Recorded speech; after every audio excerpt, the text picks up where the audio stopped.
नमस्कार भाइयों। भाइयों, भगवान मूर्ति में नहीं हमारी भावना में प्रकट होते हैं। याद रखिएगा, भक्ति तब तक अधूरी है जब तक विश्वास जीवित ना हो। आप वर्षों तक भक्ति करते रहिए। भक्ति विश्वास की गहराई से मापी जाती है, वर्षों की गिनती से नहीं। मूर्ति पत्थर की होती है पर भक्ति दिल की होती है। दोस्तों, आज की भी कहानी इसी से जुड़ी हुई है। कहानी का शीर्षक है भक्ति का चमत्कार। क्योंकि अक्सर ये होता है कि हम भक्ति तो करते हैं, पर जब परिणाम नहीं मिलता है तो हमें लगता है कि हमसे ही कोई गलती हो रही है। पूजा तो हम रोज करते हैं, तो क्या पूजा करने से हो जाता है सब कुछ? भाइयों, कहीं ना कहीं कुछ तो कमी होगी।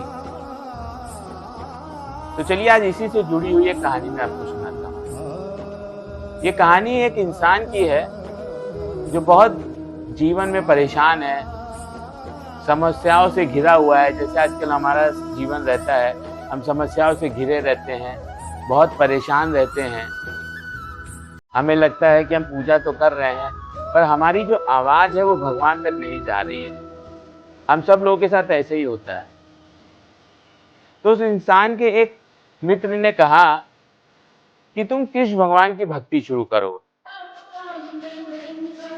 अपने जितने भी दुख है तुम उन्हें सौंप दो। तो उसने कहा ठीक है। अगले दिन वो गया और भगवान की, कृष्ण भगवान की एक बहुत सुंदर सी मूर्ति लेके आया और अपने मंदिर में स्थापित कर दिया। भक्ति करने लगा, पूजा पाठ करने लगा डेली। भाइयों, महीने बीत गए, साल बीत गए, लेकिन उसकी परिस्थिति में कोई फर्क नहीं आया। उसको और निराशा होने लगी, जैसे कि हमें होती है अक्सर, कि हम महीनों से पूजा तो कर रहे हैं, जैसे मैंने बोला वर्षों से कर रहे हैं, पर हमें परिणाम नहीं मिलता है तो हम और निराश हो जाते हैं। तो फिर उसके एक दूसरे मित्र ने उसे सलाह दी, तुम काली माँ की पूजा स्टार्ट करो, काली माँ की उपासना करो, वो तुम्हारे सारे दुख हर लेगी। तो उसने कहा ठीक है।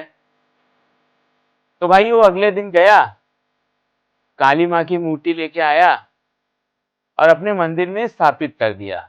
और जो कृष्ण भगवान की मूर्ति थी वो उसने ऊपर एक तख्त पे रख दिया। अब वो काली माँ की पूजा तो करने लगा, अगरबत्ती जलाया, धूप बत्ती जलाया। तो उसे एहसास हुआ कि जो अगरबत्ती का जो धुआं है वो कृष्ण भगवान तक भी जा रहा है, क्योंकि वो उसने ऊपर तख्त पे रखा था। तो वो धुआं तो उनको तकलीफ देगा।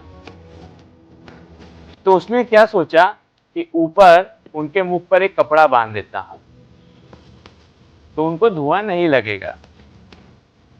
तो भाइयों, उसने ऊपर चढ़कर कृष्ण भगवान की जो मूर्ति थी उस पर कपड़ा बांध दिया। आप जान के आश्चर्यचकित होंगे, जैसे ही उसने कपड़ा बांधने की कोशिश की, उसने देखा भगवान एकदम से प्रकट हो गए और उसका हाथ पकड़ लिया।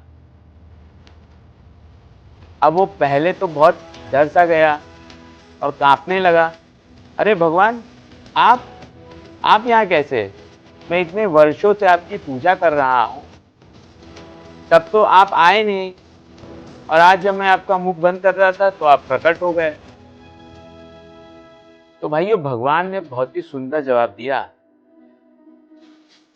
श्री कृष्ण भगवान बोले, आज तक तुम मुझे एक मूर्ति समझकर पूजा कर रहे थे, और आज पहली बार तुम्हें एहसास हुआ कि मैं भी सांस लेता हूं।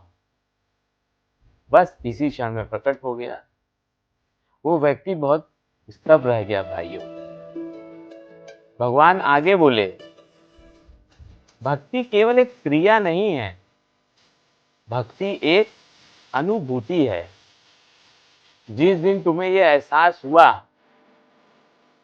उस पल मैं तुम्हारे साथ खड़ा रहूंगा, और उसी दिन से तुम्हारा जीवन भी बदल जाएगा। तो भाइयों, आप बताइए, कमेंट करके बताइए कि ये कहानी आपको कैसी लगी। कहानी बहुत छोटी सी है, पर कहानी की जो सीख है वो बहुत गहरी है। क्योंकि हम अक्सर पूजा तो करते रहते हैं, पर क्या भक्ति से करते हैं?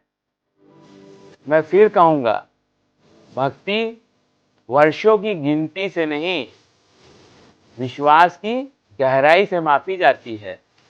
भगवान को ढूंढना बंद कर दीजिए, उन्हें महसूस करना शुरू करिए। मंदिर बाहर नहीं, विश्वास के भीतर बनाइए, क्योंकि जहां विश्वास जीवित है वहीं पे भगवान उपस्थित हैं। परिवर्तन बाहर नहीं, अंदर से शुरू होता है। हाथ जोड़ने से पहले भाइयों हृदय को जोड़िए। आशा करता हूँ आज की भी कहानी, आज का भी जो भाव था, जो भक्ति का भाव था, वो आप तक जरूर पहुंचा होगा। अगर आपको मेरा कहानियाँ, मेरा चैनल पसंद आ रहा है तो आप प्लीज़ लाइक करिए, सब्सक्राइब करिए ऐसी ही कहानियों के लिए। धन्यवाद दोस्तों।